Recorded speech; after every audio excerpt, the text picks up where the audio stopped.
All right, welcome back to Quentin Tarantino Part 2 Raiders of the Lost podcast. Jackie Brown was the last movie we went over. Now we're going to go over Kill Bill. It's probably my second most viewed Tarantino movie of all time. I've seen this movie a million times. I adore this movie so much. We all know it's about when a nameless pregnant bride, Uma Thurman, is left for dead by a gang of assassins. She embarks on a very bloody road of revenge that leads her face to face with her old boss, Bill. Great synopsis. Thank you so much. I love Uma Thurman in this movie. Star-making role for her. Yeah, this movie is just—it's so badass. It's about a modern-day blonde samurai, and Beatrix Kiddo is just one of the coolest characters of all time, action-wise.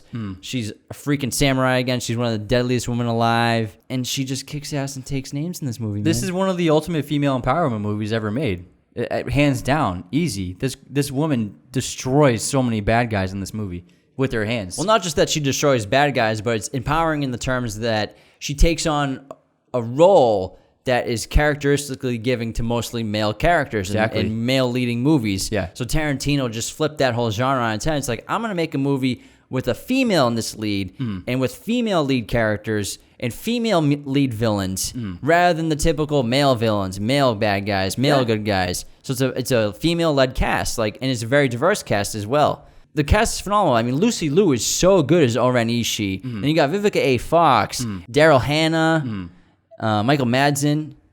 It's just great. It's loaded, and it's got great fights, but he films it with his traditional Tarantino quality, so he makes it fun. He has the old sound effects. He has the old music. It feels like you're watching a kung fu movie, but it's contemporary. So it's this blend and this mishmash of genres and time periods, and it adds to the brilliance of his voice of just making an action movie that you've never seen before. Yeah, he's obviously paying homage to those old 70s kung fu movies that he clearly loves. He's clearly obsessed with. Yeah. And that's evident not just in the fight scenes and everything, but also the audio that goes on during the fight scenes, like the fun little quick 2-3 second clips of audio that you hear when someone's flying through the air or throwing a kick or something like that. Yeah. And I mean, they're using swords. You never see this in modern action movies anymore. It's so cool. It's so much fun. And then, I mean, right from the get-go, that fight with Vivica A. Fox in her house is just, it's so unexpected, and it's brutal, and it's violent. And then it gets hilarious when the daughter shows up, and they both hide the knives behind their backs. Yeah. And they play normal for the kid. Yeah, and the house is a mess, and it's trashed. Yeah. This movie has a very bold opening, a lot like Reservoir Dogs, where the opening of the movie is just a close-up shot of Uma Thurman in a bride's outfit, covered in blood, clearly beaten to a pulp, running lines with someone off camera who's Bill. And then right before she gets shot in the face, she says, "Bill, it's your baby." And then boom. That's the opening of the movie. Yeah. Again, Tarantino's basically showing you this is what this movie's going to be. You see this innocent-looking bride destroyed. Her face has been pummeled in, covered in blood. No mercy shown to her. This is the movie. Yeah, and then you're like, what happened? You want to know what happened.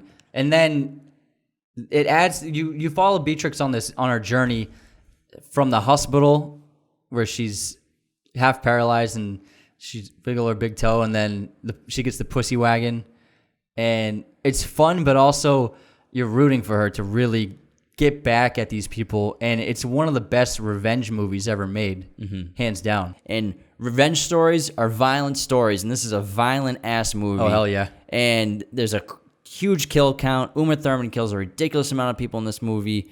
And again, this is a big criticism of Tarantino is violence, not just violence on screen, but violence against women on screen. Very common criticism of Tarantino's films. I think it's important for people to realize that real life violence is different than on-screen violence. Yeah. This isn't real. And again, we talked about it earlier. I don't think that on-screen violence leads to violence in real life. And obviously, maybe a lot of people don't want to watch violence on camera, but again, if you don't want to watch violent movies, you don't have to watch violent movies. Yeah. I feel as though Tarantino enacts so much violence on the men in his stories where it's just kind of an empty argument to argue that there's too much violence against women, because I feel like every Tarantino character experiences violence on them. You know what I mean? And he does cause violence against way more men than he does women. And he kills more men than he kills women. I mean, did you watch Pulp Fiction? Some pretty messed up stuff happens to guys in that movie. Yeah. I realize that it's a controversial subject, but personally, I think the way that Tarantino treats his characters is equal, where they all have no mercy spared against them. He treats them all as expendable as each other. Yeah, and I think it's in bad taste to try and politicize someone for something that clearly wasn't their motivation. I mean, the way people look at it is that he's like twirling his mustache, enjoying like, ooh, I'm going to have this woman get beat up. Like, that's not how he's writing his movie. He's writing his movie based on his characters and his story and being accurate to whatever is happening in the situation. Well, I understand people being critical of it because they say it promotes violence against women, and it promotes the images of violence against women, that it's an okay thing to do. But we all know that it's not an okay thing to do in real life. Yeah. And we all know these are stories and these are movies. We all know it's not okay to go hack people with samurai swords. Yeah, and if you don't want to watch violent movies, don't watch violent movies. Don't pay for a ticket. But I also think you shouldn't just criticize people who enjoy violent movies. Yeah. I don't think there's anything wrong with watching a violent movie if you're of age to see that film. Absolutely, 100%. And speaking of violence, this has hands down one of my favorite action scenes of all time, which is the Crazy 8 fight, where Beatrix just goes to town on dozens upon dozens upon dozens of enemies. Oh my God, it's so good. It's such an iconic fight. I remember seeing it in theaters for the first time. It just blew me away. It's so incredible. And it's really funny when you look at the trailers that came out, everyone's covered in black because they had to digitally alter the blood on everyone to be black instead of red so that they could show the trailers in movie theaters and on TV. That sequence goes back and forth between color and black and white. So, but it also has just great action, great changes in music, and then you choose a specific songs, gore, specific parts of songs to specific parts of the fights. Yeah, like when she's fighting the guy with the two weapons, and it's like the cool beat going back in the background. Yeah, and then it goes to like a fast rock punk song. Yeah, when she's like breakdance fighting with the swords and cutting people's feet off and everything. And then it's funny at the end when the lights turn on, she's about to like get the last guy. It's like a 12-year-old. And she just hacks up his sword and just spanks him. Yeah, so it's like he keeps it super light. Again, he makes you, and it's a very tense moment. Then a minute later, you're laughing and having a good time, and he eases that tension. And then that leads to the finale of the battle against Oren, which is fantastic. One of my favorite scenes in Tarantino's filmography is when she, beats the henchmen and she's ready for the boss fight, and she gets back there, and Oren Ishii just standing by herself next to that little pond, waiting, and there's that little water bubbler that goes that fills up with water and keeps falling, and then they have their dialogue back and forth, and Oren Ishii completely underestimates Beatrix Kiddo and her ability to fight with a samurai sword. You know what's really cool about that scene? Before they fight, Oren tells Beatrix, I hope you saved your energy, because if you haven't, you won't last 5 minutes. And then the fight, from that moment until the end of the fight when Beatrix kills Oren, it's 4 minutes and 59 seconds. Is it really? Exactly. Wow. My favorite part of the fight is probably the anticipation of the fight. Yeah. Where Tarantino does such a good job building it up. So she goes back there and they have their dialogue, and then Oren starts to prepare, and she takes her slippers off, and as soon as her feet touches the dusting of snow on the ground, that song with the clapping starts, Don't Let Me Be Misunderstood, with the and it's like a minute and a half of just this song, this epic song playing, leading to the climax of when they start to fight. And I love it so much, and it makes my hair stand on my arms every time I watch it. It's literally the end, the finale fight of a spaghetti western. Yeah, it's great. It's a duel. With that slow buildup. Yeah. Yeah. So that's why Kill Bill movies kind of start to have that western vibe to his movies. But also, another thing I love about Tarantino and Kill Bill, again, we talked about it earlier, where he makes whatever he wants. He's so confident in himself as a director and brave as a director that he'll put a 10-minute anime sequence in a live-action movie in American cinemas, which is not unheard of in Asian cinema, but in American cinema, to put anime in a movie, most people are in the theater are probably like, what the fuck's going on right now? Is this part of the movie? I remember when I was 11, 12 years old seeing this movie, I was like, wait, what's going on? Is this part of the movie? But you know what? It's very cool, and it really is. It's a really fun way to show the character of Oren Ishii, because she's one of my favorite characters of Tarantino's in all of his movies. Oh yeah, that scene where she's dominating the other gangsters in that meeting is insane. Yeah, when they criticize her American and Chinese heritage. Yeah, oh my God. And I love her so much, and I always had such a huge crush on Lucy Liu because of this movie as a kid. And she's a total badass. But again, her biggest flaw is underestimating Beatrix Kiddo. Yeah. The crazy 88 fight scene's great. Then the fight that she has against Gogo is really cool too. But also real quick, that fight also has some controversy around it, where there are articles being written where Tarantino went on set abusing Uma Thurman, but specifically what people don't realize, it's part of the scene. So in the scene, Beatrix Kiddo gets choked by the chain from Gogo's weapon. Yeah, from when it gets caught in the plank, and then And so Tarantino gets this great close-up shot of Uma Thurman being choked by the chain. And a mistake that I think Tarantino made, which he doesn't really regret, he's defends himself with this, is he's the guy who held the chain against Uma Thurman's throat for the shot. Yeah. He didn't have like a key grip do it. He didn't have like another actor do it. He didn't pay someone, a stuntman, to do it. He did it himself. He felt like he needed to be the one to do it, to do it right. Yeah. And he also has been on interviews saying that Uma's the one who kind of came up with the idea of him doing it, and it needing to be done more effectively in a proper way to get it out right and to make it look good. I believe that, yeah. But I think it got blown out of proportion, where people have this perception where Tarantino's just going around on sets just beating up his female characters, which isn't true. I mean, it's part of the shot. He probably should have had a stuntman do it or someone else do it. But again, you need to get perspectives from both people. And from what I've read personally, I think that they both defended the actions on it, Uma Thurman and Tarantino. Yeah, I mean, I'm sure, Uma probably committed to that role, and she wanted it to make it as effective looking as possible. And it does look real because it is real. Yeah. And actors, there are a lot of actors that are so committed to their craft, they will do things that seem a little strange in order to properly display their craft. And something similar happened with David Fincher on Girl with the Dragon Tattoo, where at the end, when Daniel Craig is tied up by Stellan Skarsgård, and he puts a plastic bag over his head and suffocates him, but like in a toying way, they really suffocated Daniel Craig over and over again with the paper bag for the shot. And then one time they kept him under the bag for so long that he actually passed out. But he was okay with it.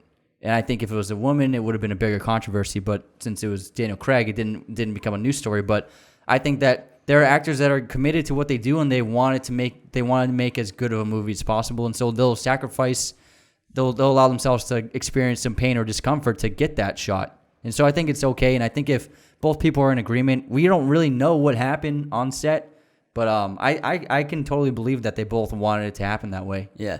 But Tarantino did put Uma Thurman's life in danger on Kill Bill 2. Yeah. In a real hazardous situation that could have cost her life. And we'll get to that in a minute. So let's move on to Kill Bill 2. One of the best sequels ever made. But it's not exactly a sequel. It's like a continuation of a story. It's like the second half of one movie. Yeah, it's a completion of a story. Yeah. And it again displays Tarantino's love for those grindhouse kung fu movies, as well as this movie feels more like a Western to me than Kill Bill 1, because now he's starting to incorporate Ennio Morricone's music from his old Western films, as well as there's a lot of scenes like in the deserts with Michael Madsen's character. But you see the training scenes with Pai Mei. Yeah, so that's one of my favorite parts about Kill Bill 2 is this Western vibe that Tarantino brings to it. Yeah. And then the cool thing about it also is in Kill Bill Volume 1, Beatrix is kind of a mystery to the audience. Like, you don't know where she's from. You kind of get a sense of her past while she's an assassin with those scenes when she finds out she's pregnant and stuff like that. But you don't really know much about her besides the fact that she woke up from a coma. She was killed on her wedding day while she was pregnant, and she survived the shooting. But in Kill Bill Volume 2, you learn about her past in terms of her training with Pai Mei, how she developed her skill set. You learn more about Bill and her relationship with Bill, and you have those. You even get to like Bill. Yeah, those campfire chats with Bill where he's telling those interesting stories. Yeah, he seems like a really smart, interesting guy. Also foreshadowing his own death with the 5-point palm exploding heart technique. Yeah, and I think that Tarantino did such a good job keeping Beatrix a mystery to the audience in the first one that you were so thirsty to find out who she was that he quenched that thirst in Volume 2 for you. Yeah, one of my favorite sequences in the movie is all of the training with Pai Mei. I felt like I was watching a foreign film from Asia. You know what I mean? It's incredibly brutal and entertaining. Yeah, it's funny. You feel for her, and also you're just curious to see how someone becomes this talented of a fighter and this skilled of an assassin. And you're like, obviously, and it's so fun to think like there's this one master in the world who lives in isolation, and you have to train with him for years in order to develop these skills. It's not like she trained in an army corps or like with some kind of like agency government type program. It's like she was trained by an old martial arts master, which is so much fun. Yeah, I love the training sequences with Pai Mei and her over arrogance in the beginning, which he shuts down quickly and almost like breaks her hand basically. Yeah. And he like takes control of her body in her hand, and she becomes his tool to weld how he likes. And he's always doing like that flick with his beard. Yeah, but it makes sense to have to go through such brutal training to become the most deadly person on the planet. Yeah. And so many great things about Kill Bill 2 is you find out that Bibi, her daughter, survived. And Uma is such a terrific actor that she doesn't know that Bibi survived. She doesn't know Bibi exists. And when she finally tracks Bill down and finds him towards the end of the movie, and she sees Bibi for the first time, the look on Uma's face, like I'll never forget it. And it always like makes me feel so many emotions that she just emotes like so much the first time she sees her daughter, who she thought was dead. Yeah. And she's just grown up little 6-year-old girl, and she's so cute and funny and adorable. And she's like, I can't believe this person's alive. And then she has to play into the game of getting fake shot. Yeah. Which she does while holding back tears, and it's a really great acting moment for her. And that followed by that is one of my favorite scenes in the movie, which is the Bill's entire Superman story, where he compares Beatrix to Superman with the costume and comparing her to, saying that it essentially gets down to the point in the theme of the character, which is she's a killer and she'll always be a killer. And if in anything she says otherwise, this is just a facade. Yeah, where Clark Kent puts on the suit to become Superman, takes it off to become Clark Kent. Beatrix Kiddo is a killer. Yeah. And what she's wearing as her Clark Kent outfit is trying to be a normal person. Yeah, exactly. It's a great scene. And so the controversy behind Kill Bill 2 is it was a serious accident. So Tarantino made a massive mistake and really put Uma Thurman's life at risk making this film. Yeah. So the film has multiple shots of this great shot of Beatrix Kiddo driving her tiny little car super fast around these windy roads, and she's bombing down these roads. And they didn't have a stunt driver do it. They had Uma do it because Tarantino just wanted his perfect shot. He wanted like Uma's face and head, the shots like right behind her head, or her wind's blowing like crazy. And they tried to do it a few times at like 30, 40 miles per hour, but Tarantino like didn't like it because he wants like the wind to be blowing super fast in her hair. And he had her going way too fast, and she crashed her car. And she had a very serious knee injury and a very serious neck injury, which still plague her to this day. And the thing with Tarantino is he hasn't shied away from taking responsibility for his actions here. Yeah. And he completely regrets it. And recently, I think it was like a year or two ago, Uma Thurman asked him for the unseen footage of what happened during the crash and after the crash. So the camera kept rolling and the audio kept rolling. And without hesitation, he gave her the footage to let her show the world what happened and to tell her story. So you got to respect and condemn Tarantino for being upfront and being open to share that information in the footage. But also he had to accept responsibility for what he did because it was a very dangerous situation and a huge mistake that he made in his career. Yeah, it's completely unacceptable to put an actor in a situation like that and demand her to essentially put her life in danger for a shot. Completely unacceptable and irresponsible. And luckily, she got out with injuries, but nothing more serious than that. And I think it's a big mistake on his part. Absolutely. Yeah. So I mean, there are certain depths that directors will go to get the perfect shot, but they should realize that they're crossing a line at some point. Yeah, so the safety of the crew and your actor should be first and foremost. Yeah, so that's the situation where Tarantino actually has put Uma Thurman's life at risk while filming. And then what's great about Kill Bill 2 is it ends on a great note. She accomplishes her goal. She kills all of her enemies, and she gets Bibi in the end. And they drive. Bibi.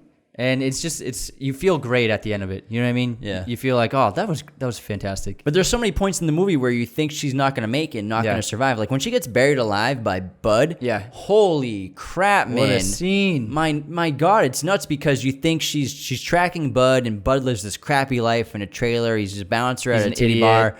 And he's not completely an idiot, but you think that she has the upper hand on him, sneaking around in the dark and everything, hiding under his trailer. But then you realize that he's not a moron, and he's been waiting for her, and he's been prepared. And when he catches her and he buries her alive, and you just can't believe it. But to watch her get out of the coffin and make it and dig through the dirt is so amazing. But it's a great way for Tarantino to flash back on her training with Paime. So that's where he goes back in time with his nonlinear storytelling to show you how Beatrix Kiddo, the killer, and especially to show how she's able to escape a coffin by punching her way out with only 3 inches. Yeah, that 3-inch punch that Paime makes her do over and over and over again against that wooden board for like months and months, and probably a year or two of just punching that board just distance of just her index finger away. And it's freaking awesome. And it's great when she's in the coffin that she's got the flashlight and she's just like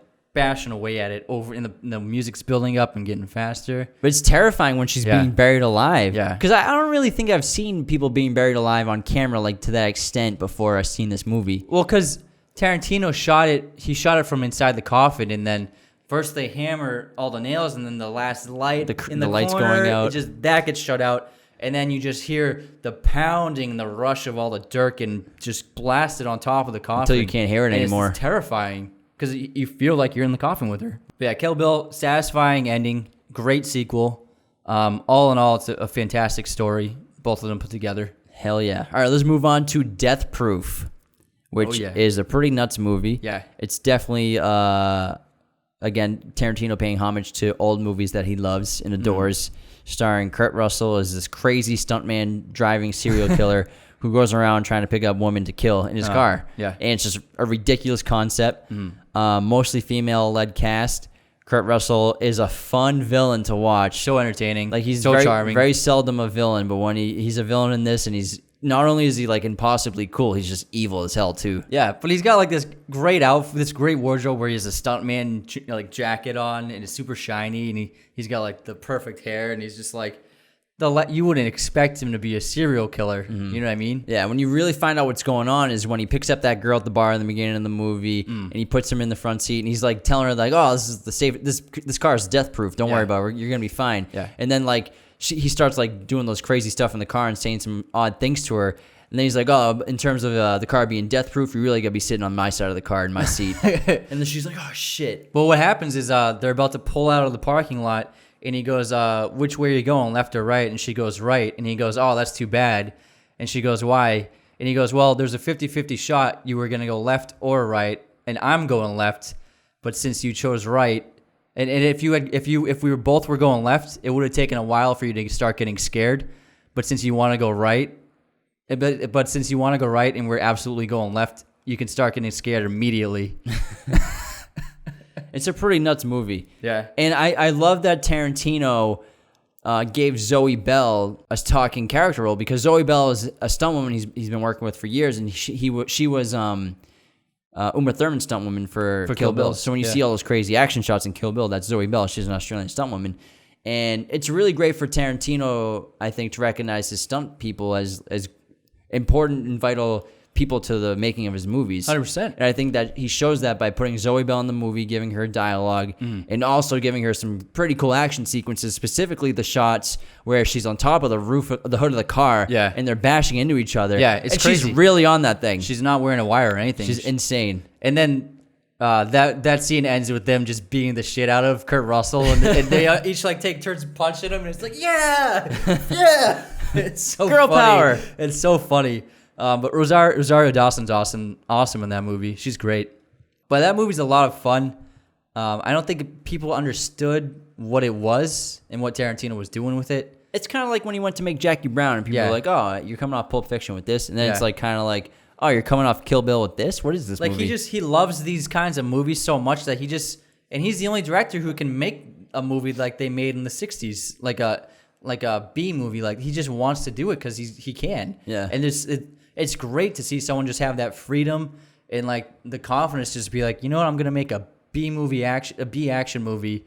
And pair it with some other ridiculous B movie called Grindhouse. Yeah, and we're gonna make it a double feature, and we're gonna have fake previews, and it's just gonna be hysterical. And I don't give a fuck what anyone thinks about it.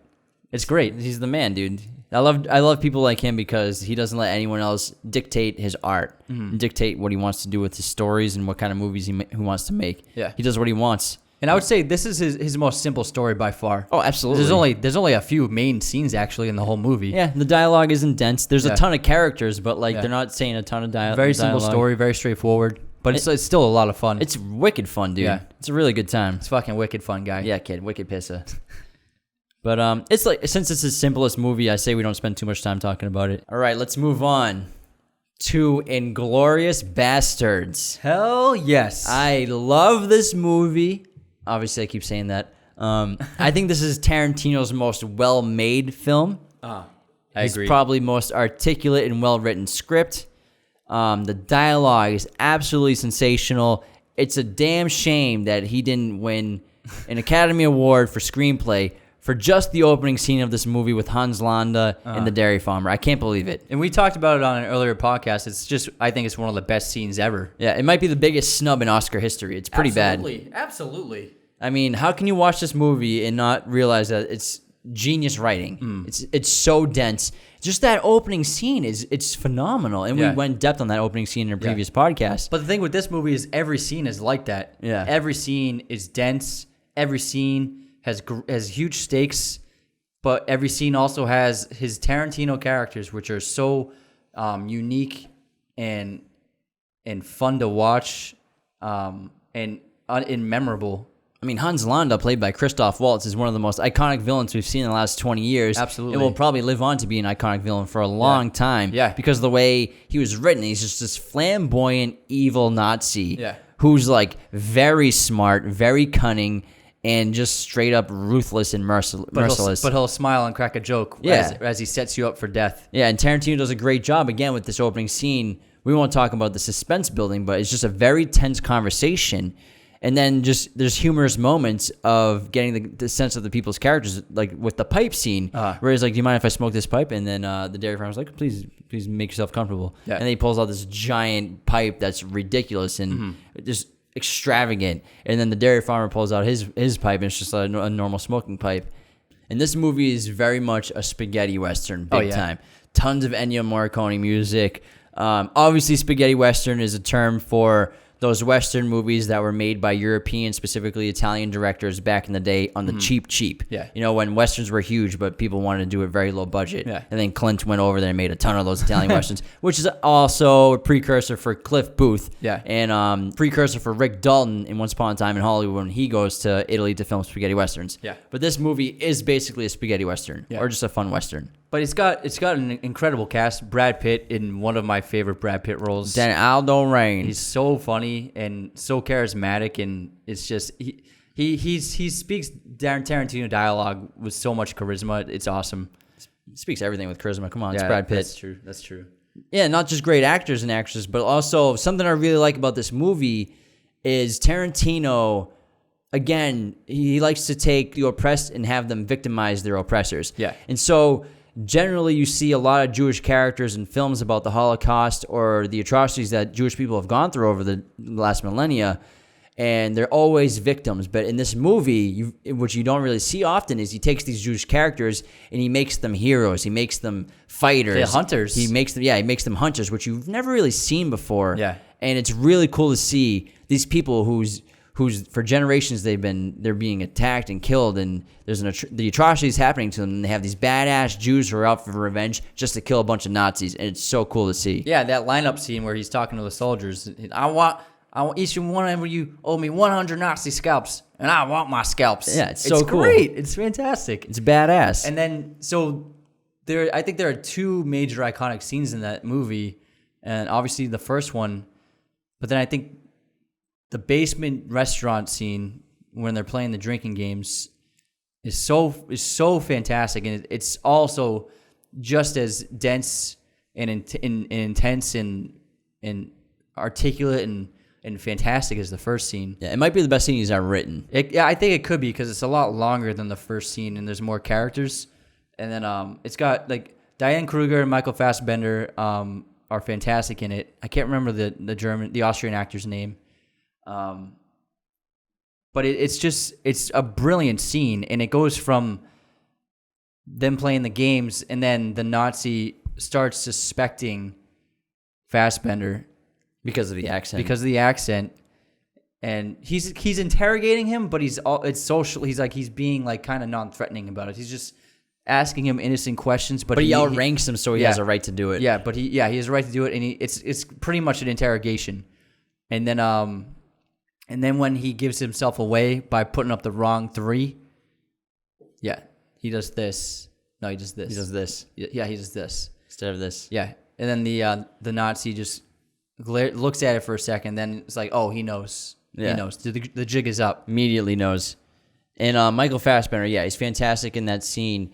And what I like about that movie now when I go rewatch it after seeing The Hateful Eight, it seems like that scene might be a precursor or inspiration for Tarantino to have made Hateful Eight. Yeah. Because you're talking about an ensemble cast, a bunch of characters in one setting, one set. Yeah. And see what happens with all these characters and amazing dialogue. And it ends in a bloodbath. Yeah, it's like, who's going to die? What's going to happen? When's it going to happen? And I adore that scene so much. It's so freaking good. And it's so funny because Brad Pitt, before they even go down there, he's like, he doesn't want to fight in a basement. He's like, I ain't fighting in a basement. Fighting in a goddamn basement. But man, it's such a great scene, and it's definitely one of my favorite scenes of all time. There's 2 scenes in this movie that I think are some of the best ever made. Yeah. It's crazy. And this movie's full of so many great characters and a lot of really great female characters. I mean, Shoshana and Bridget von Hammersmark are awesome. I mean, Bridget von Hammersmark is an English-German spy, but she's also a German movie star. Yeah. And it's just really cool to see this badass character, despite what happens to her in the end. And she's so charismatic and so funny, and showing up to the red carpet with the cast and everything. It's hysterical. And then Shoshana is a very strong character. You know, she's this Jew. She was originally in the floorboards in the opening scene of the movie. She's the only person in her family to escape. Yeah. Au revoir, Shoshana. To escape Hans Landa. And then she goes on to take over this movie theater under a new alias. And she eventually has a hand in killing Hitler. Yeah, which is also one of the great unexpected twists in a Tarantino movie is when he has his characters kill Hitler and most of the Third Reich in the movie theater. He just burns it down and they all die, which is like, he's the only person that could ever think to do something like that. Yeah. Ever. No one else has the audacity to do that. It does it in a fun way, too. A fun and brutal way. Yeah. Like when Donnie Donovich is just unloading round after round into his face. There's just like, it was satisfying to see. You know what I mean? To see Hitler's face get blown up by guns. Just to have him just get shot with 100 rounds. It was just satisfying to see that. Yeah. One of my other favorite scenes in this movie is the Bear Jew. Yeah. The Bear Jew. Yeah. Where they capture the Nazi soldiers and they're interrogating them to find out what kind of artillery and where other Nazi campouts are in the area. Yeah. The way that they execute the Nazi soldiers is ridiculous with Eli Roth's character, Donnie Donovitz. Bashes their brains in with a bat, and he's called the Bear Jew. The Bear Jew. And it's so funny when the Nazi, the first one, pridefully accepts his death. Loyal, very loyal. And Brad Pitt's character, Aldo Rain, is like actually really excited about it. He's like, oh, we're all tickled to hear you say that. Watch him Donnie bash Nazi's brains in with a bat is the closest thing we get to the movies. It's freaking hysterical. And then it's great because Eli Roth comes out and he bashes the Nazi's head in. And then they ask the second guy, and he's like points to the map right away. But I love the way Eli Roth comes into the scene because after he accepts his fate and Aldo Rain calls for Donnie, the music starts and you just hear Donnie clapping the bat against the wall at like a slow beat that gets a little faster and faster and faster, and then he finally comes out and that brass is like bum, bum, bum, bum, bum. And he just looks totally badass, but you can see the pain and anger and rage in his eyes that he's trying to he's just trying for the rest of his life. He'll die trying to get vengeance for everything that the Nazis have done to the Jewish population in Europe, and it's pretty badass. It's a badass freaking scene, and it's hilarious, it's brutal, and it's fun. Yeah, it's a great scene. I love it. And then there are a couple other Hans Landa scenes that are great, which are when he has lunch with when he has pastries with Shoshana, and she's just dying of fear on the inside and trying to keep a straight face while he just destroys that pastry. Yeah, and the whipped cream. Wait for the cream. Wait for the cream. And then there's the scene where, which is so funny when the guys are doing Italian impersonations, and he's like obviously onto them immediately. Yeah. And then he starts trying to get them to do a better accent. He's speaking Italian fluently. He's speaking it fluently. He's like, with more passion. Let me hear the music in it. So he's just messing with them, and it shows how brilliant he is compared to these guys. Like, he's way above them. Gorlami. Sí, correcto.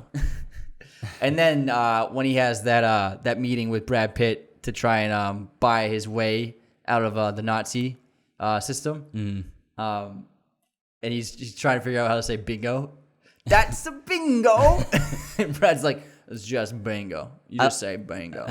I love Aldo Rain because he's a military man. He obviously has to follow orders, but he hates Nazis so much that even though Hans Landa helps end the war, and even though Hans Landa is being offered a truce and like a treaty package by a general, by the American military and government, he still is going to scar him for life as a Nazi because he hates goddamn Nazis so much.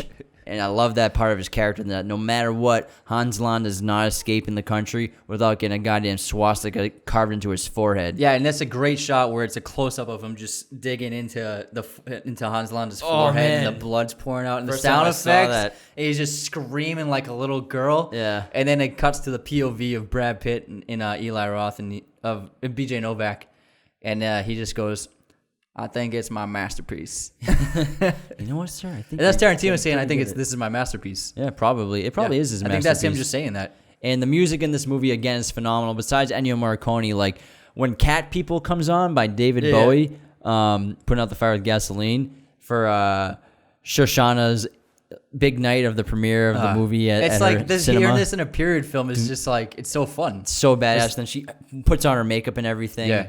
But Tarantino he writes amazing characters, and you can't help but love Shoshana so much. Yeah. And the way she's willing to sacrifice her movie theater, sacrifice her life to kill the Nazis and to kill Hitler is just really amazing. Yeah. Because fuck that guy. So yeah, this film is absolutely brilliant, and it got snubbed for who knows how many awards. I don't know how it didn't win. Again, it's because of the violence. Yeah. He'll never win a Best Director probably because of the violence. Probably never win Best Picture because of the violence. Yeah. But this is another example of him just taking a genre that we're familiar with, that we've seen a lot of times, which is like the Nazi war genre, and just completely turning it on its head like he always does, and telling it in a new way, in a refreshing way, which is why it's always so great to watch. All right, next up we got Django Unchained, starring Jamie Foxx, Leonardo DiCaprio, Samuel L. Jackson, and Christoph Waltz, Kerry Washington. Amazing cast, amazing script. Tarantino won Best Screenplay for this movie, Academy Award.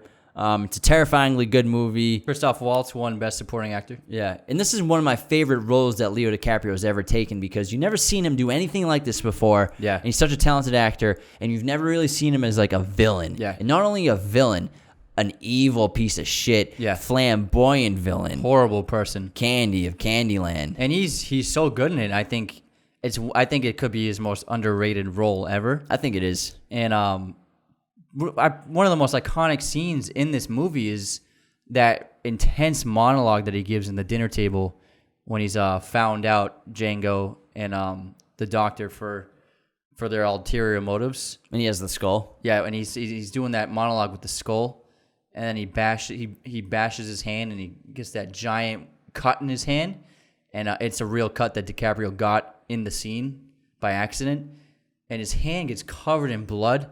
but he just keeps pouring out the monologue like it didn't even happen. And then he uses the blood in the scene by like spreading it on Kerry Washington's face. And it's like he's committed so much to that scene. He used his real injury in such an amazing way. It's one of DiCaprio's greatest scenes of acting I've ever seen. Yeah, I love his character in this. It's so amazing to watch. He's so enigmatic on camera with this role. Yeah. And again, as we talked about earlier, Tarantino wanted to accurately depict slavery and what it was really like, or what it probably looked like in this film, similar to 12 Years a Slave. Yeah. So the violence is kind of required, and the treatment of the slaves is required. And I mean, we've seen things in this movie that you haven't really seen before, like the Mandingo fight is insanely vicious. Yeah. But realistic. Nuts, and realistic for sure. Yeah. And then the cool shot in that scene is when Django goes to get a drink, he's standing next to the other Django from the old Django movie. So he has both Djangos together on the same shot, which is really cool to see. Is silent. Yeah. How do you spell it? This is a beautifully shot movie, despite the content. Yeah. And on top of the violence, how it's necessary to have the violence, a lot of people critique this movie for the use of the N-word in it. Well, and Tarantino in general. Yeah, Tarantino in general, having characters say the N-word in several of his movies, and I understand the trouble it causes, and I understand why people can get upset by it, but you also have to think about the authenticity that is required to sell a movie like this. If you're going to set a movie in the South during slavery with slave owners as characters, the N-word has to be used pretty often. True. But he uses it in Pulp Fiction and other movies too. Yeah. But again, for him, he doesn't use it to be racist. I don't think Tarantino's a racist person. I think he actually promotes black culture heavily in a lot of his films. I mean, if you've seen any of Sam Jackson's roles, he absolutely does. But in just the music in so many of his movies and everything, and the aesthetics, but he believes in accuracy as a writer. You know, he's not going to exclude specific things no matter how people might perceive them. If a character has to say the N-word, then he's going to have them say the N-word. Yeah, but I mean, obviously you can argue that, you know, maybe his character Jimmy in Pulp Fiction doesn't have to say the N-word when he does. Yeah. But again, that's how people used to talk, and especially in Django, that's how people talked. Yeah. But I mean, people did used to use the N-word more freely. Yeah, and it's a character trait to show that this guy is racist. Yeah. Not that it's a good thing to never say the N-word, but again, Tarantino cares about authenticity and accuracy and how characters would really talk in real life in the time periods they're set in. Yeah. So I don't find offense to his use of the N-word in his films. It's totally fine if other people do. Yeah. That's how you feel about it. We all have our own perspectives and we all have our own feelings about things. But I think I agree with Tarantino in his accuracy, specifically in Django and his use of the N-word in this movie. Yeah. And moving on, I think this might be Sam Jackson's best performance because he really sells the fact that he seems like he's like in his late 80s. And he's got this great character put together. The voice is great. His physicality. You've never seen Sam Jackson do like a physicality this extreme. And he's so convincing. And he's such a great villain in the movie and an antagonist towards Django.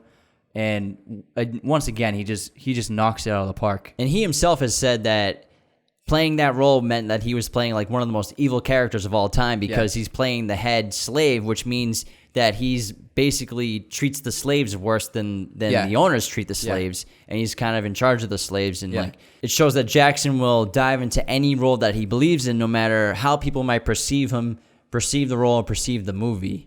And I think that's important to him in his collaborations with Tarantino and how well they work together and how much they believe and support each other. Yeah. And this character is great because what's so great, what I found really fascinating was that after Calvin Candy got killed, Sam Jackson just holds him weeping. Mm-hmm. Like he probably raised this kid and like he loves him like his own son. You know what I mean?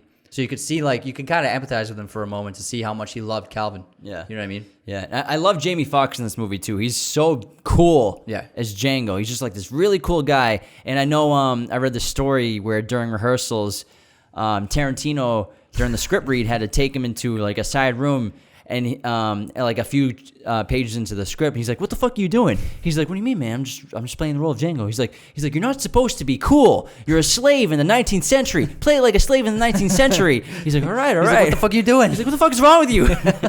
And then they went right back into the script reading and rehearsals. But Jamie, it makes sense, you know. He's a slave, so he wouldn't realize be very cool. what like that kind of culture. But he becomes cool. Yeah. So what happens is, what's so great about this movie is Tarantino, he takes a slave, and then he turns him into this iconic kind of like badass cowboy superhero type figure, and you've never seen it done with this kind of story before, and it was so great to see the black community to get such an empowering figure in a movie like this, set in a period like this. And again, Tarantino taking the oppressed and victimizing the oppressors by the oppressed. Exactly, it's a pattern with him. And so Django is taking out revenge on these racist white slave owners. Like when that mansion explodes and he's just smoking that cigarette. Oh, the whole ending when he starts shooting everybody. Oh my it's God. badass. When he shoots the lady and she goes flying through the fucking door.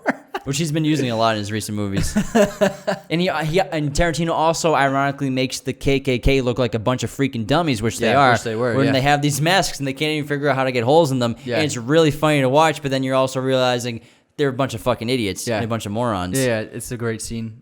And Django and Dr. Schultz are a great combination throughout the whole story, watching their journey. They go together like peanut butter and jelly, and they're so fun. And the great thing about Schultz is he treats Django like a human being from the moment he meets him chained up to the moment he dies. And I love that they both need each other to grow individually. And Django becomes a better person, and Dr. Schultz becomes a better person. And Dr. Schultz eventually is willing and accepts and ensures his own death just for the satisfaction of killing Calvin Candy. Yeah. So he guarantees his death just for shooting him. Yeah. And he knows it's going to happen. He does it just for the pleasure of it. It's a great moment because he's just like, this guy deserves to die. He can't live any longer. Yeah. I think he says something like, I can't help myself or something like that.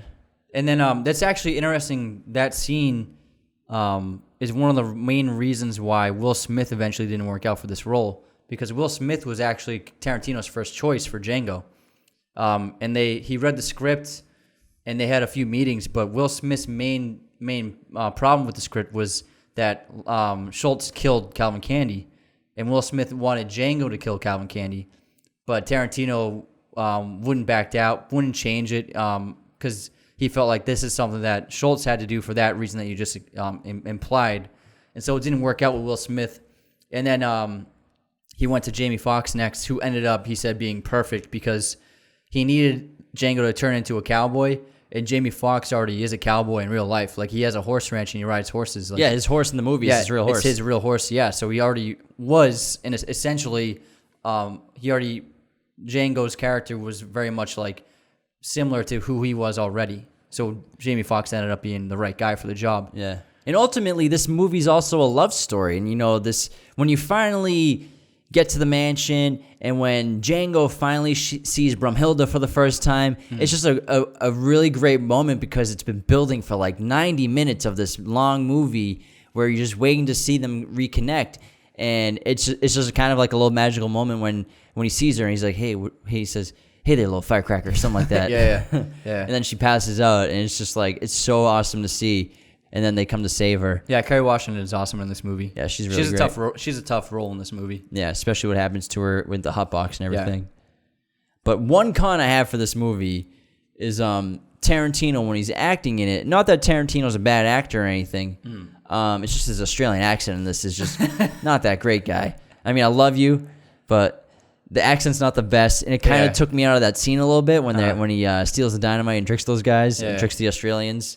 But aside from that, this is a really great movie. Yeah, it's one of Tarantino's best. It's one of his most entertaining. It's one of his funnest, and I love everything about it. Yeah, same. All right, moving on to The Hateful Eight, which I think might be Tarantino's most underappreciated movie. It could be, yeah. I know a lot of people who didn't like this movie, who didn't make it through the movie. They think it's too long. They think it's too boring, too much dialogue. I personally think this movie is absolutely phenomenal. I think Tarantino has an incredible gift with writing dialogue and writing scripts. And creating characters. It's so different than his other movies. And it almost seems like a challenge he wanted to give himself, put 8 characters in one set and see if you can make a movie about it. See what you can do. See what can happen with 3 hours. Similar again to that scene in Inglorious Basterds in the basement bar. I like this movie a lot. I've seen it like maybe 6 times, 7 times. It's for me personally, he keeps you invested and on edge the whole time. And like we said earlier with the inevitable violence in a Tarantino movie, though for the longest time you're just waiting for it to explode, waiting for that first like kill or that first gunshot, you know what I mean? And so the first hour or so is just slowly building that tension up like stronger and stronger until I think the first act of violence is when Sam Jackson kills Bruce Dern.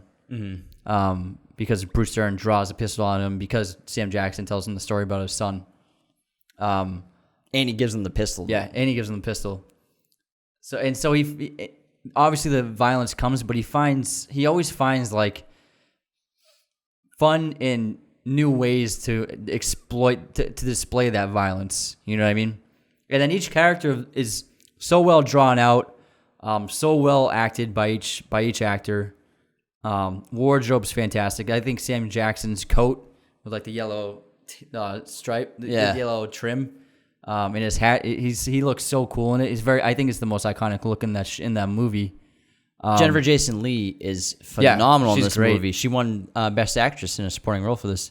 And funny story about her as Daisy Domergue is that scene where she's playing the guitar and singing the song.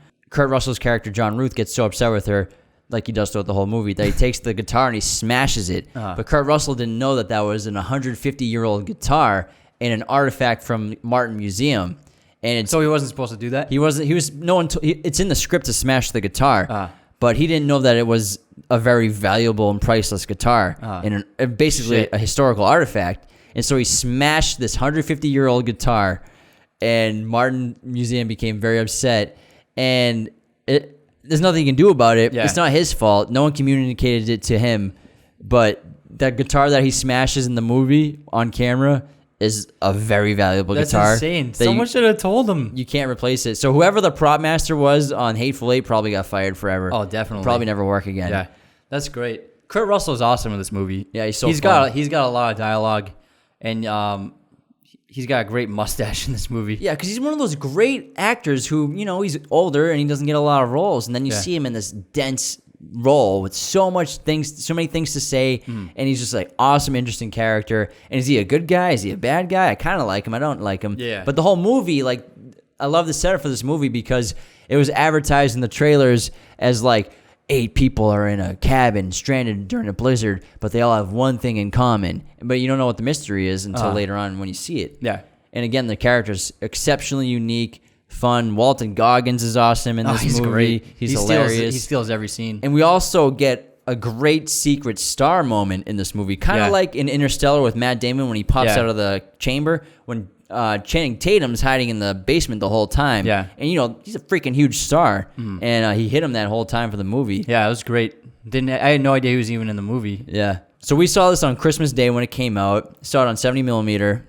It was like one of my most memorable film experiences of all time because it felt like going to a real movie because Tarantino had that like 10-minute overture where it's just one image with this eerie music of the movie playing, and this red and black shot of like a mountain skyline. Yeah. And then halfway through the movie, there's an actual 10-minute intermission. And it's funny because it's in the dialogue is the voiceover in the movie talking about it. And it was just kind of a weird experience to like be in the movie theater with a real intermission, kind of like a play. Yeah. And I remember like sprinting to the bathroom and sprinting back, and like I still had plenty of time to catch the second part of the movie. Yeah. And when you come back from the real intermission, the voiceover in the movie says, "Welcome back from your break," or whatever, something like that. Yeah. And the cool thing about Tarantino, he left that in like the streaming version. Yeah. Like the one you watch on Netflix or the one you watch on Blu-ray or whatever has the voiceover of this intermission that doesn't really exist only in the film because he's like, "Fuck that! It's part of my movie." He's like, "I'm putting that in," and the voiceover narration is him. He does the narration. Oh, that's him? Yeah, the whole time. I had no idea. So he's the narrator of the entire film. He does a good job disguising his voice. Yeah. Didn't sound like him at all. Watch another scene again with the narration and be like, oh, it is Tarantino. I'll have to, because whenever you hear Tarantino talk, he's just like, he's so smart. You can tell his brain just processes so much faster than what he can talk. Yeah. Because Tarantino's IQ is 160. Yeah. Same as Stephen Hawking. The guy is a freaking genius. And I think for him, he was lucky enough to find the perfect outlet for his genius, and that's filmmaking and screenwriting. Yeah. There's a combination of his genius and his interests. But I think with the narration, he definitely probably took some speech classes because it's very controlled and very muted. And this movie is very clever too, with the nonlinear storytelling. When that starts to kick in later on, like midway through, when they cut back to what actually happened at the haberdashery before they got there, with the setup by the gang and everything, and how they just in time got everyone killed, and they staged the setup and cleaned everything up and put Channing Tatum in the basement. Yeah, and it's so cool when you find out what's going on. It's fantastic. It's so shocking. Again, he shocks you again because you don't know who's killing people, because you don't know who poisoned the coffee in the way that oh my god, they die from the coffee, just like puking so much blood. First Kurt Russell, he's just like and then just splurts blood out. Oh my god. And also when they were filming the rest of the scenes of the movie, Kurt Russell still went to set as a dead body. He still laid down on the ground. It was just him? Yeah, the dead bodies, whoever were the actors were, they came to set and were just laying down as dead bodies. That's great. Which I think Tarantino just really believes in authenticity to his stories. And he doesn't allow cell phones on set at all. Like, not at all. But also, do you know the thing about the dildo on set? No. So for like the past like several movies, Tarantino brings this giant, like, huge dildo on set. I think it's like a big pink dildo, and he saves it for special occasions. And what happens is, if someone falls asleep on set, the crew secretly brings the dildo and puts it on you, and then they take your photo. Are there pictures of this on the internet? Yeah. I gotta see this. So like everyone, like, it's like a rule, like, don't fall asleep on set or else they'll get you a photo holding the dildo. It's so funny. I'm sure his sets run long too. Yeah. But he's like, hey, we're here to make a movie. No distractions, no breaks. Let's get this done. And just the ending of this movie it's just so satisfying. Yeah. Everybody freaking dies. Yeah. Everybody dies. And Daisy gets what she got coming to her. Yeah. But it's just nuts. Literally everybody dies. With the music, Ennio Morricone's score is just incredible. He won the Oscar for this. Yeah, and the way they hang her at the end is just ridiculous. Fucking nuts. He's like, my first and final act as mayor of Sheriff of Red Rock sentence you, Daisy Domergue, to death by hanging. If the hangman catches you, you hang. I will say, my one knock on this movie, it's pretty funny if you think about it, is it's a little funny how often characters recognize other characters even though they've never met. There's no photography, and the only images you saw of people were like drawings or printouts. So it's like, I think there's like 5 times where someone recognizes someone else. Well, it's like John Ruth recognizes Walton Goggins' character. Yeah. And Walton Goggins recognizes the general. But Kurt Russell and Samuel Jackson recognize each other. But that's because they met in the past. But yeah, they don't count because they've met. But other people who've never met seem to recognize each other. And it's like, okay.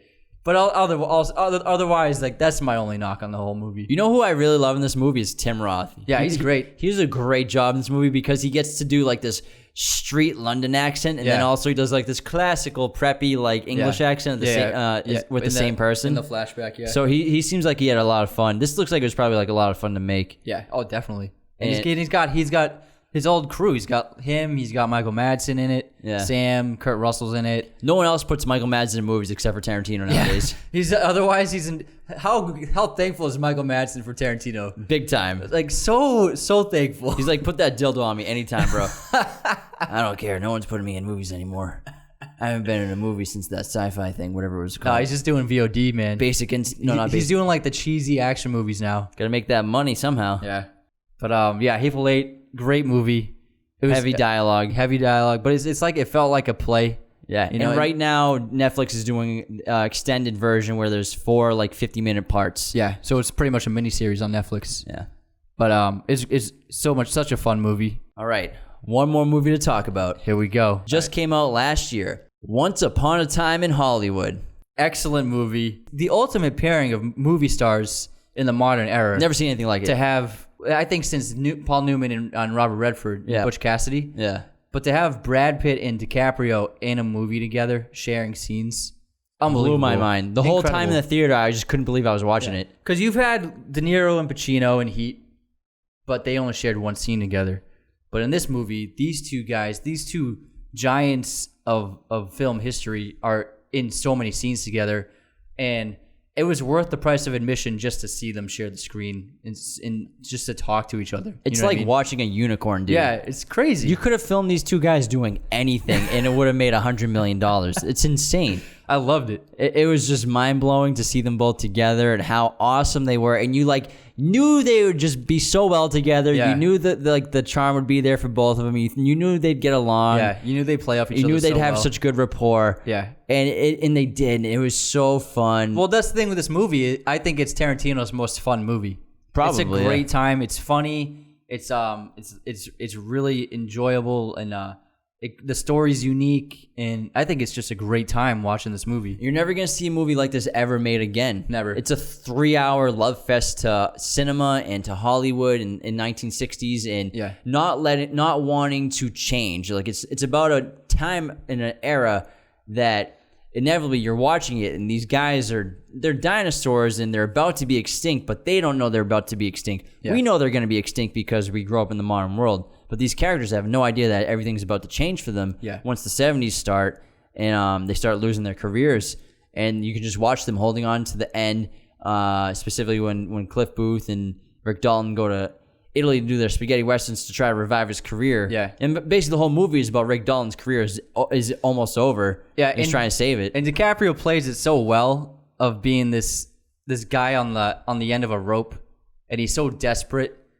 And he's a raging alcoholic. Like he has that when he messes up on set and he keeps flubbing the lines up, and he goes back to his trailer and he has that little panic attack.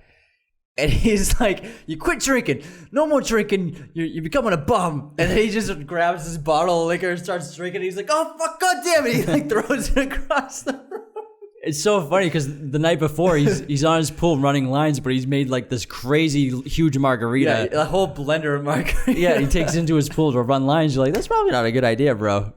And this is also a hallmark to Tarantino's love of the film industry. Mm-hmm. Obviously with him on set and with casting an actor as the lead. Just seeing Tarantino prepping for his role is hysterical. Yeah, he's in his bathrobe and I mean, I love the idea of a movie being made on a movie. Yeah. You've seen it before, but I love Quentin Tarantino's take on it. These fictional characters who are basically just what you think a movie process looks like, what actors are really like. Mm. And he actually uses real history combined with fictional history, the real sets of Hollywood and LA combined with fictional and real characters. I mean, Bruce Lee's in this movie. I mean, a lot of people... There's a big controversy. Yeah, they don't like what Tarantino did with Bruce Lee, and they feel like they disrespected his memory and stuff like that. But, I mean, I don't hate his take on Bruce Lee because, again, Bruce Lee, incredibly smart guy, amazing martial artist, highly intelligent, massive cultural impact. But when you get down to it, when you're talking about Bruce Lee as a martial artist and a fighter... The guy's never had a recorded fight. Mm. And I'm sure that he kind of did all his philosophy ranting on sets and stuff like that. But when it gets down to it, Bruce Lee was an actor mostly. Yeah, he did his own stunts, but that's all we know about him physically. Yeah. I mean, obviously he looks like he's a great fighter and everything. I'm sure he was a great fighter. But still he has 0 recorded real fights that people have actually seen. So I don't hate Quentin Tarantino's take on it because for all we know, it could be accurate. And for all we know, maybe Bruce Lee wasn't the greatest fighter in the world. Yeah. We will never know that, but... And also, I mean, we're talking about the filmmaker who killed Hitler in his movie. So, I mean, we don't have to take it completely seriously. Yeah. I think people maybe overreacted a little bit. I thought it was fun. I thought it was hilarious. Fun. Yeah. It was a really good time. And I thought that actor did a great job. He seemed so much like Bruce. Yeah. He was great. Besides being absolutely shredded, which he was not. I mean, how do you get as shredded as Bruce Lee? Yeah. But Cliff is a great character because he has that that murky past. You don't really know if he did kill his wife or not. I just winked at him. But and I love one of my favorite parts about this movie, and it happens in a lot of Tarantino movies. He's so great at depicting this, is driving. Driving is something we all do. It takes up a lot of our time if you think about it, especially if you commute for work and stuff. So we all spend a lot of our time in cars listening to music, driving on the freeways. And so in this movie, he especially depicted what it's like to drive across LA, to drive from the hills and go all the way up into the deep valley in Van Nuys. And he literally followed Brad Pitt as he took every freeway, every turn, every exit. Different songs. I felt like I've done this myself many times, and then every time there's a cut, it's a new song playing because he's listening to the radio for 40 minutes, so obviously he's going to hear a lot of music, and that's what we do. And then you don't really get to see that experience shown on film very often. I think someone who also did it good was Sam Mendes did it really well in American Beauty when Kevin Spacey and Annette Bening each sing to a song while they're driving, remember? But like this is like Brad Pitt is really going on a journey every night from Rick's house to his trailer up in Van Nuys. And it was so great to see the journey that we all take almost every day. Yeah. You know what I mean? Never really see it like from to that extent on film. Like 10 minutes of it. And I love Cliff Booth, man. What a cool character. It's the coolest character we've seen in a while. Best actor award for it. It's just so awesome to see him finally win an Oscar after his amazing career has gone this long. And the thing with this movie is it's like also a Western at the same time. And again, to get back into mixing real history with fictional characters is the scenes at Spawn Ranch with where Charles Manson's gang or Charles Manson had his family living. That's where they really were. And Spawn Ranch is a real place. It's a real place that they shot Western TV shows on, like The Lone Ranger and stuff like that. And then to bring Cliff Booth's character there to kind of have like this standoff with the hippies, who are kind of like, you could say, were the outlaws or something. Goddamn hippies. Goddamn hippies. Goddamn hippies. It's just really cool because, you know, he kind of like did like a modern standoff with like the sheriff type character, like Cliff Booth. And also in that scene, tragically, Burt Reynolds died before they filmed the movie, and he was originally cast in the role that Bruce Dern plays as the blind owner of Spawn Ranch. And so technically, it was the last role that Burt Reynolds ever played because he played the character in rehearsals and script reading. Died before they filmed the role. It's too bad. So technically, it was the last role he ever acted as. Untimely death. It would have been amazing if he could have made it as long to film the movie to be in it. And DiCaprio's character was based off of Burt Reynolds. Basically based off Burt Reynolds. Yeah. Another scene that I love with Cliff Booth is when he drives home and we get to see what his life is like, and he goes to his trailer and he has the dog. I love that dog. I love that dog, and he's got it so trained so well, and he starts preparing its dinner, and she starts like whining a little bit, and he's like, "Is that a whine?" And she just like straightens up like, "No." And it's a really great sequence of him just slamming the food down for her into the bowl, and then she's so hungry and she's just like waiting for him to say it's okay. And then it also is a precursor to how he's trained her to attack as well. Yeah. And then when he's finished with his mac and cheese and he takes the first bite of his mac and cheese because he's the dominant of the house, then he clicks his tongue, and then the dog knows it's okay to go eat. Yeah. And she runs over and starts going to town on the food. Yeah. It's so funny and cute. It kind of foreshadows the climax, which I freaking love. The climax of this movie is phenomenal because Tarantino builds it up so long. Yeah. It's like a 3-hour movie.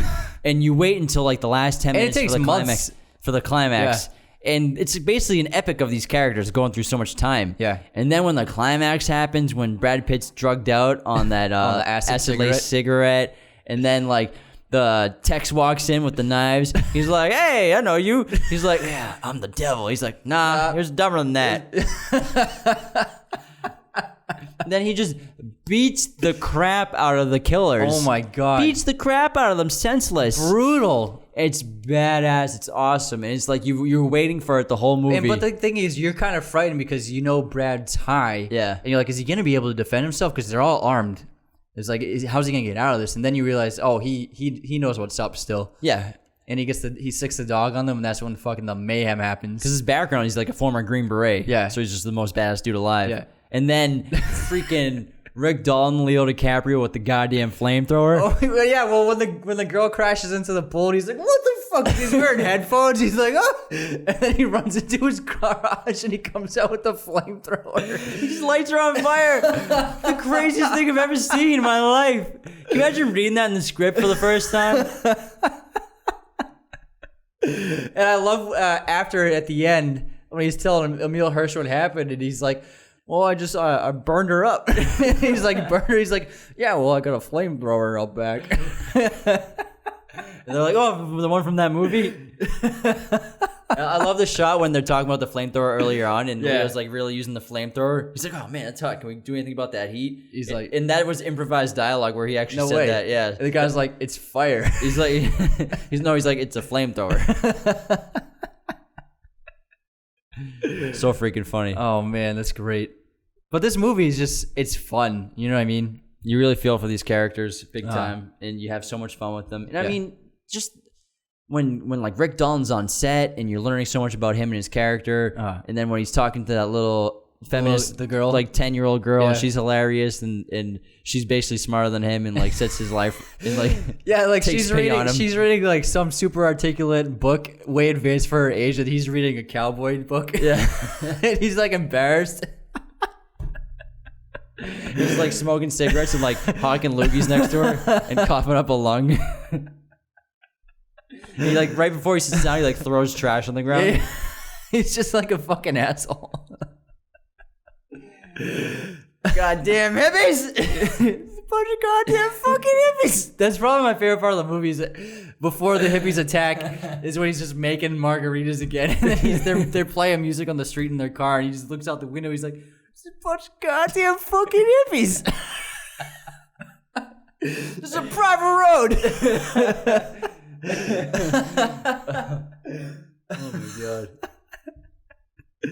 Man, but this movie, I think it's one of Tarantino's funniest ones. Oh, dude, it's hysterical. Yeah. It's like the funniest movie I saw last year. Yeah, it's great. I was laughing the whole time. And then seeing it in theaters, on film, projected, and everything about it. The production's great.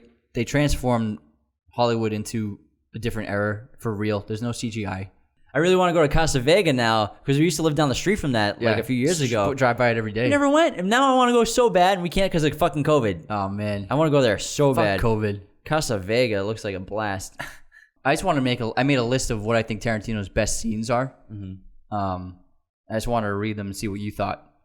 So for Tarantino's best scenes for all of his movies, I have DiCaprio's bloody hand monologue in Django, the Oren fight at the end of Kill Bill 1, Tim Roth's Komodo story in Reservoir Dogs, the wolf sequence in Pulp Fiction, the Crazy 88 fight in Kill Bill, Vincent and Jules going into that first apartment with the Kahuna Burger monologue, Michael Madsen's torture scene in Reservoir Dogs, Mia and Vincent at Jack Rabbit Slim's, the whole sequence from them at the table to them dancing. When Butch saves Marcellus in Pulp Fiction, the basement scene playing the drinking games in Inglorious Basterds, and then his greatest scene, as we've said, is the opening scene to Inglorious Basterds. It's a really good list. Those are, I think, his best scenes. Those last two could be interchangeable. Yeah. In terms of which one's better. Exactly, like we said earlier. I think I might like the basement scene more because there's more characters. All right, but I think we're coming to an end. We could keep going on, but this is like 2 hours right now. Yeah. So this is going to be a two-parter. This is an epic. Yeah, so this is a two-part episode. Thank you, everybody, for tuning in and listening to this episode of Raiders of the Lost Podcast, Director Spotlight on Quentin Tarantino. We'll be doing more Director Spotlights in the future. So thank you so much for watching. Leave us a 5-star review, please. Subscribe on YouTube. Follow us on Spotify, Apple Podcasts, Google Podcasts. Hit all the buttons. Go on TikTok on Raiders of the Lost Podcast, Instagram at Raiders of the Lost Podcast. We got lots of fun stuff coming. Yeah, guys, we got tons of content. We appreciate all the support wherever you're coming from, TikTok, Instagram, YouTube, wherever. And if you have any ideas for episodes, shout it out to us. We've taken a few ideas already, and we'd love to hear from you guys. Send us a DM on Instagram, guys. We respond to all of our fans. Yeah, we love you guys and girls. And thank you so much. Have a lovely day. Take care. Wherever you're listening, New Zealand, Australia, Ireland, America, France. We have fans everywhere, so we appreciate every single one of you. We even have someone in Chile, Argentina, awesome. everywhere. Chile person. We're all over the place. We're all over the map, playa. Even Russia. Now let's listen to super sounds of the 70s. Goddamn hippies.